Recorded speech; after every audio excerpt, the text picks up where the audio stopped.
Bismillahirrahmanirrahim. Assalamualaikum warahmatullahi wabarakatuh. Salam sejahtera, selamat pagi, salam reformasi yang saya hormati kepada Kak Aslina, Timbalan Ketua Cabang, seterusnya kepada Kak Hana, Mangku Ketua Wanita, kepada Abang Zamani, tuan rumah program kita pada hari ini, kepada Wakil Persatuan Penduduk, Wakil Surau, kita ada Wakil AJK Cabang, kita ada Ketua AMK kita Saudara Amar, kita ada Wakil daripada ranting dan semualah yang hadir memeriahkan program pada hari ini. Pertama sekali saya ucapkan tahniah kepada Abang Zamani. Hari itu yang program tempoh hari nak datang semayang tu, ada emergency saya tak dapat kat sebuah kat atas tu. Tapi Alhamdulillah hari ini kita dapat bertemu dalam program ranting. Dan saya sebagai orang yang barulah di kawasan Setiawangsa ni, saya boleh katakan saya beruntung. Sebab bila datang ke Setiawangsa, Setiawangsa ni memang dari dulu orang pelik. Saya dah 2 penggal jadi adun di Sri Setia. 2004 Sri Setia PN menang majoriti 13,000 dengan calon PAS. 2008 saya masuk, saya menang Alhamdulillah majoriti 2,800. 2013 saya bertanding pertahan, saya dah jadi sekpol kepada MB Selangor. Saya pertahan kerusi itu, dapat 4,600 majoriti. Kemudian saya diberi peluang jadi timbalan speaker, jadi exco dalam kerajaan negeri. Jadi bila tiba-tiba pilihan raya 2015 saya bertemu saudara Rafizi, saya kata saya rasa sudah sampai masanya saya sebagai ketua Angkatan Muda, ketua pemuda Pakatan Harapan, saya perlu untuk saya pergi ke parlimen. Dan memang saya cakap terus terang, Setiawangsa bukan first choice. Sebab kalau tanya orang keadilan zaman tu, siapa nak pergi Setiawangsa? Sebab ini merupakan kerusi terakhir yang dimenangi oleh yang kerusi terakhir yang BN dapat bertahan di Kuala Lumpur. Dia Titiwangsa, walaupun kemudian Johari Ghani menang, tetapi tahun 2008 Datuk Astaman kalah kepada Allahyarham Dr. Lok calon PAS ketika itu. Tapi Setiawangsa ni tak pernah kalah. Jadi saya ingat kami tengok beberapa kerusi, contohnya Bandar Tun Razak. Bandar Tun Razak ni semua nak. Tan Sri Khalid je kerusi, dia dah keluar parti waktu tu, majoriti besar. Tapi Rafizi kata parti dah putuskan nak letak Datuk Kamaruddin Jaafar. Kamaruddin Jaafar sekarang berada bersama dengan Azmin lah. Dia keluar PAS, dia nak masuk keadilan, tapi dia tak berani bertanding di Kelantan. Jadi dia nak cari seat, dia diberikan seat yang cukup selesa di Bandar Tun Razak. Tengok lagi, ada cakap nak suruh saya pergi ke Kuala Langat. Saya kata Kuala Langat ni susah, nama saya ni dah lanik, tak boleh cakap Jawa kan? Kalau saya tahulah saya dalam Selangor lama, so saya kata saya rasa saya susah nak pergi Kuala Langat ni. So kami settle on Setiawangsa. Saya dengan Rafizi bincang tahun 2015. Dia kata seat tu tak mudah, tapi dia kata you buat kerja awal. Dia kata dia yakin mood rakyat. Dia kata kita buat kerja awal semua, kita boleh menang di Setiawangsa. Jadi daripada 2015 saya turun. Antara program awal yang saya buat dengan veteran, saya tak ingat Jeneral Hadi atau Laksmana Imran turun, Rafizi pun turun, kita buat di bawah ni, di kedai saya kat sana. Dan kita terus aktif 2015, 2016, 2017 sampailah 2018. 2018 Alhamdulillah kita dapat menang, dan menang dengan pada waktu itu majoriti yang selesa. Dan saya tak nafikan waktu itu gelombang memang bersama dengan kita. Kita tak tahu pilihan raya akan datang ni macam mana, itu soal kedua lah. Tapi nak ceritakan sedikit sejarah dan macam mana 2018 itu boleh berlaku. Gelombang saja tak cukup, Antara sebabnya ialah kerana orang-orang lama yang ada daripada 99 telah dapat buka pintu, telah dapat tebas. Kalau nak masuk, nak buat kampung ni, dia tebas dulu, dia potong pokok, tebas lalang dan sebagainya. Baru benda tu tak nampak terus hasil dia. Dulu kita letak heavyweight Marina Yusof ni, Abang Zamani, dia ingat Mak Ida Nerina aja.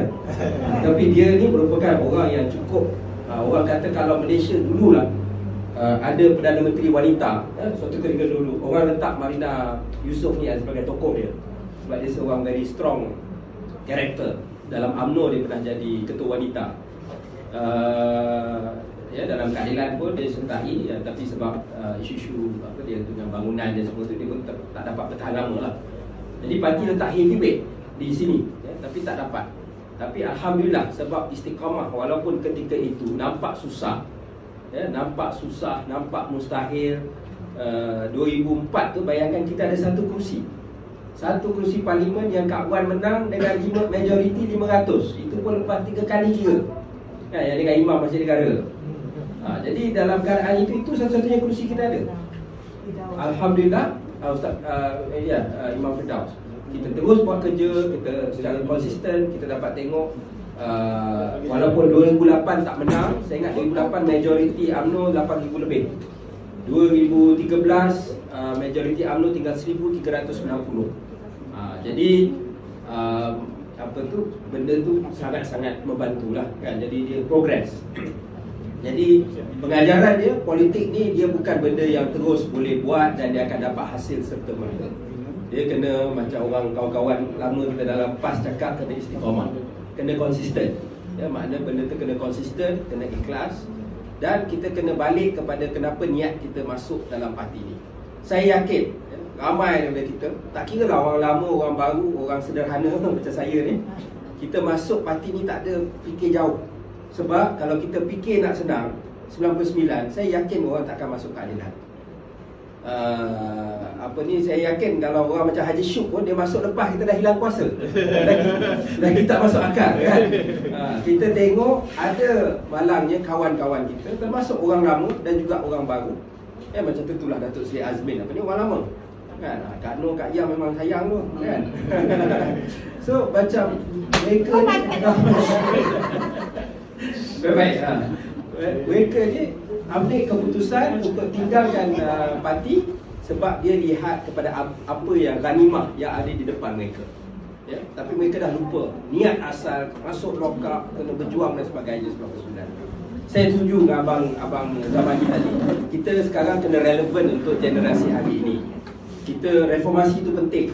Saya pun pernah masuk lokap, saya pun pernah kena waktu bersih dan sebagainya, kena gas pembelit mata. Tapi macam saya pun, reformasi itu saya 16 tahun. Mak ayah saya tak bagi saya pergi kan? Kalau saya budak nakal sikit, saya pergilah. Tapi saya tak sempat. Jadi kita sekarang kena buat parti kita relevan untuk generasi yang ada pada hari ini. Reformasi itu sejarah kita, kita berbangga dengan dia. Tapi bagaimana kita nak ke depan. Keadaan sekarang, saya yakin dan saya ingat keadilan ambil langkah yang betul bila kita fokus untuk jadi pembangkang yang baik. Ada parti kawan-kawan atau parti kawan lama yang mana dia lebih fokus nak jadi Perdana Menteri. Dan saya fikir rakyat ramai di Setiawangsa, di seluruh negara tak fikirlah pasal nak jadi Perdana Menteri itu. Yang mereka fokus ialah tentang soal untuk nak jadi tentang soal macam mana nak cari periuk nasi. Saya turun kat bawah dekat PPR di kawasan Setiawangsa. Orang gaji dulu 3,000 dia boleh bawa balik. Anak dekat rumah dengan cucu 16 orang dengan bini. Duduk dalam satu rumah. PPR 750 kaki persegi. Dulu dapat 3,000, kerja kat hotel 5 bintang. Sekarang bila dia dah lepas PKP, alhamdulillah union dia kuat, kerja ada, tapi dapat gaji pokok 1,300. Dia berkata hari-hari dia duduk pening fikir macam mana nak makan, macam mana nak cari. Jadi cerita-cerita macam ni banyak lah Orang yang saya pernah jumpa, anak dia belajar dekat college, yang mana dia duduk pening, dia kata anak dia duduk minta laptop sebab dia ada handphone yang basic. Macam mana dia nak ikuti kuliah, belajar jarak jauh ni. Dan ini isu betul. Jadi saya tak rasa dia orang ni kisah siapa jadi PM. Saya tak rasa dia kisah kita nak dapat kita yang hadap sangat nak jadi menteri dan sebagainya. Yang dia kisah siapa dapat selesaikan masalah dia nak dapat makan depan mata dia tiap-tiap hari. Jadi sebab itu saudara-saudara, kita ambil langkah yang betul. Bukan kita kata kalau benda tu datang, alhamdulillah. Ya, tapi kita tahu pada masa yang sama kita kena bersedia untuk menjadi pembangkang berhadapan dengan PRU15. Kita nak cuba menang PRU15. Tak mudah, ya. Tapi saya yakin, ya, memang sekarang duduk mainlah sentimen Melayu, tapi belah sana pun bergaduh juga. Memanglah best lah ada Perdana Menteri boleh takbir raya, boleh baca doa seronok, kan? Tapi sana pun tak selesai juga. UMNO-nya dengan Bersatu dan sebagainya banyak bergaduh. Makna benda tu tak settle lagi. Semalam Singapura, orang tak sangka, ya, Singapura pembangkang dapat kemenangan yang agak besar dalam sejarah Singapura, ya, sampai terkejut kerajaan di sana. Dan Singapura ni kerajaan dia selesaikan masalah dengan lebih baik berbanding dengan kerajaan kita. Dan mereka lagi takut nak tukar kerajaan. Di Malaysia dah tak ada dah. Tak ada, orang dah tak takut tukar kerajaan sebab dia pernah tukar kerajaan sebelum ni. Ya, jadi nothing is certain, tidak ada yang pasti. Yang paling penting ialah kita buat kerja kita. Ramai tanya saya, ya, ramai tanya saya, dia kata, YB ni nak pimpinan kanan, carilah tempat lain selamat sikit bertanding. Setiawangsa tak selamat. Saya kata, saya datang time Setiawangsa ni orang kata tak ada harapan, dan saya akan terus kekal di sini, ya, sebagai ahli parlimen sini. Kalau parti arah saya tak tahu, tapi kalau parti tanya, saya akan cakap saya nak bertanding di Setiawangsa apa jua keadaan yang berlaku. Ya, menang kalah saya di sini. Jadi sebab itu, ya, kita mantapkan ranting kita, kita bersiap berhadapan dengan pilihan raya, insya-Allah. Dan ya, saya bagi mesej yang cukup jelas. Ya, kita nak bersaing dengan duit, dengan belah sana tak boleh. Dulu zaman saya ahli parlimen kerajaan, saya ada bajet 3.5 juta. Benda ni tak pernah, orang reformasi tak pernah mimpi bajet 3.5 juta nak kumpul duit, bayar pejabat bulan-bulan, kan. Bila kita dah jadi pembangkang, bajet yang kita ada RM100,000 setahun. Jadi dia macam langit dengan bumi lah. Macam tak tahu Ida Nerina dia apa. Jadi sebab itu apa ni, ada kawan-kawan yang memilih untuk ke sana.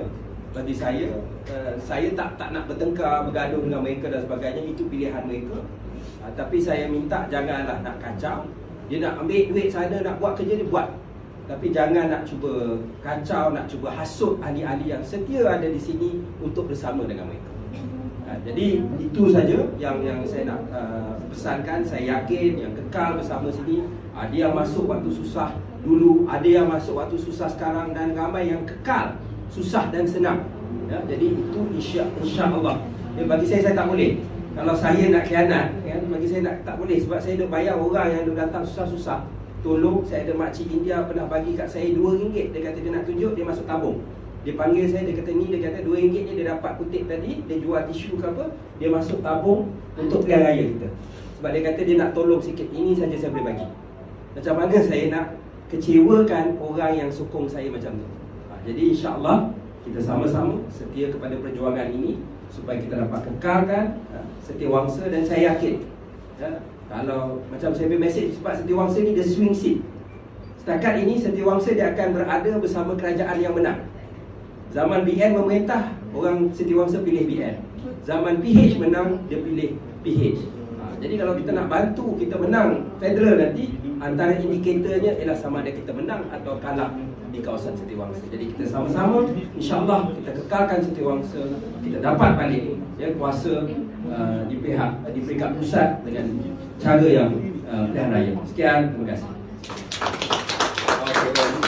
Saya dengan ini, dengan lafaz Bismillahirrahmanirrahim, ingin merasmikan Parti Keadilan Rakyat ranting Bunga Raya AU3. Jadi saya minta, kalau ada daripada kawasan lain yang belum, kita dah ada sekitar 10 ranting, dekat saya 11 ranting, kita nak genapkan lagi. Paling berani siapa boleh buka ranting Mindef dan ranting Pulapol. Itu saya habis sprint. Tapi tak apalah, yang kita tumpu tempat lain dulu. Yang tu ada strategi lain. Tapi kita nak genapkan setiap daerah mengundi minimum 1 ranting. Kita dah ada 1 ranting, ada 1 daerah mengundi tu dah ada 2 ranting pun ada. Jadi kita nak minimum sekurang-kurangnya ada 1 ranting. InsyaAllah bila kita masuk pilihan raya nanti, boleh datang bila-bila, kita dah bersedia untuk berhadapan dengan pilihan raya tersebut. Sekian, terima kasih.